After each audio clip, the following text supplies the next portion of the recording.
வேர்க்கடலையை நல்லா வறுத்துக்கலாங்க.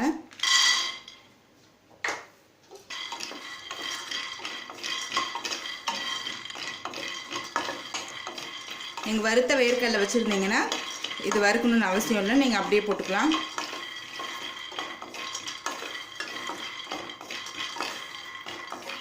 வேர்க்கடலையை ஸ்லோலே வச்சு வருங்க. இப்போ வேர்க்கடலையை நல்லா வறுத்தாச்சுங்க. இப்போ இதை தோல் எடுத்துட்டு தனியாக வச்சிடலாங்க.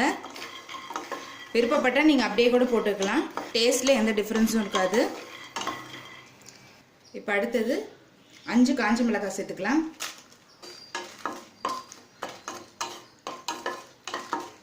நீங்கள் காரம் ரொம்ப சாப்பிடாதவங்களா இருந்தால் 3 கூட போட்டுக்கலாம். இப்போ மிளகாய் நல்லா வறுத்தாச்சுங்க. அடுத்தது 1/4 கப் தேங்காய் சேர்த்துக்கலாம்.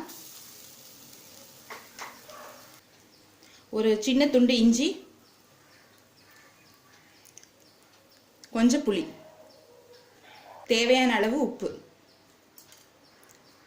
நான் தேங்காயை வதக்க போகிறதில்ல, அளவுக்காக காட்டியிருக்கேன். இப்போ இது எல்லாத்தையும் வதக்கின வேர்க்கடலையோட மிக்சியில் நைஸாக அரைச்சிக்கலாங்க. ரெசிபியை ட்ரை பண்ணி பாருங்கள், கண்டிப்பாக உங்களுக்கே பிடிக்கும். ரெசிபி பிடிச்சிருந்ததுன்னா வீடியோவை லைக் பண்ணுங்கள், கமெண்ட் பண்ணுங்கள், ஷேர் பண்ணுங்கள். இது வரைக்கும் அன்னை சமையல் சேனலை சப்ஸ்கிரைப் பண்ணலைன்னா சப்ஸ்கிரைப் பண்ணுங்கள். தேங்க்யூ.